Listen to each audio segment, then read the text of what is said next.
សាខាកាកបាទក្រហមកម្ពុជាខេត្តសៀមរាបបើកវគ្គបណ្ដុះបណ្ដាលគ្រូបង្គោលស្ដីពីអនាម័យទឹកស្អាតនិងបរិស្ថានក្នុងគ្រាអាសន្ន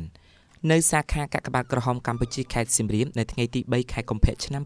2026នេះមានរៀបចំពិធីបើកវគ្គបណ្ដុះបណ្ដាលគ្រូបង្គោលស្ដីពីអនាម័យទឹកស្អាតនិងបរិស្ថានក្នុងគ្រាអាសន្នដែលវគ្គបណ្ដុះបណ្ដាលនេះរៀបចំឡើងដោយគណៈកម្មាធិការអន្តរជាតិកាកបាទក្រហមដោយមានសិក្ខាកាមចូលរួមសរុបចំនួន28នាក់អញ្ជើញមកពីខេត្តចំនួន4រួមមានខេត្តបន្ទាយមានជ័យខេត្តឧត្តរមានជ័យព្រះវិហារនិងខេត្តសៀមរាបលោកលីប៊ុនណាលេខាធិការគណៈកម្មាធិការសាខាកាកបាទក្រហមកម្ពុជាខេត្តសៀមរាបបាននាំនៅការសួរសុខទុក្ខពីសំណាក់សម្ដេចគតិប្រិទ្ធបណ្ឌិតប៊ុនរ៉ានីហ៊ុនសែនប្រធានកាកបាទក្រហមកម្ពុជានិងថ្នាក់ដឹកនាំសាលាខេត្តសៀមរាបដែលជានិច្ចកាលតែងតែគិតគូរពីសុខទុក្ខរបស់ប្រជាពលរដ្ឋគ្រប់កាលៈទេសៈលោកបានរំលឹកថាយោងតាមស្ថានភាពនៃការវិវត្តតាមបណ្ដោយព្រំដែនកម្ពុជាថៃកាលពីឆ្នាំ2025កន្លងទៅដែលបានកាត់ឡើងចំនួន2លើកបានបង្ខំឲ្យប្រជាពលរដ្ឋរាប់ម៉ឺននាក់ភៀសខ្លួនមករកទីតូចសុវត្ថិភាពក្នុងនោះខេត្តសៀមរាបទោះបីជាមិនមែនជាខេត្តដែលជាប់ព្រំដែនផ្ទាល់ប៉ុន្តែ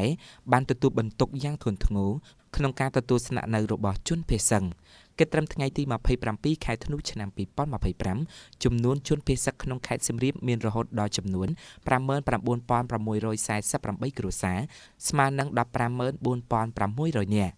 លោកបានបញ្ជាក់ថាបន្ទាប់ពីការដោះស្រាយបញ្ហាចំពោះមុខដូចជាជំរងស្បៀងអាហារនិងការសិក្សារបស់កុមាររួចមកបញ្ហាប្រឈមដ៏សំខាន់ត្រូវតែយកចិត្តទុកដាក់បន្តគឺអនាម័យនិងទឹកស្អាតវគ្គបណ្ដុះបណ្ដាលនេះមានគោលបំណងពង្រឹងសមត្ថភាពមន្ត្រីគ្រូបង្គោលក្នុងការគ្រប់គ្រងអនាម័យក្នុងគ្រាអាសន្នធានាឲ្យបាននូវការផ្គត់ផ្គង់ទឹកស្អាតនិងការរស់នៅប្រកបដោយសុវត្ថិភាពសម្រាប់ជនភៀសសិង្ហនិងកាត់បន្ថយហានិភ័យនៃជំងឺឆ្លងផ្សេងៗដែលអាចកើតមានក្នុងតំបន់ទីតាំងប្រមូលផ្ដុំលោកបានផ្ដាំផ្ញើដល់សិក្ខាកាមទាំងអស់ត្រូវយកចិត្តទុកដាក់ក្នុងការក្រេបជញ្ជក់ចំណេះដឹងពីគ្រូឧទ្ទេសដើម្បីយកទៅអនុវត្តនិងត្រៀមលក្ខណៈឆ្លើយតបឲ្យបានទាន់ពេលវេលានិងមានប្រសិទ្ធភាពខ្ពស់បំផុតក្នុងករណីមានគ្រាអាសន្នណាមួយកើតឡើងជាយថាហេតុ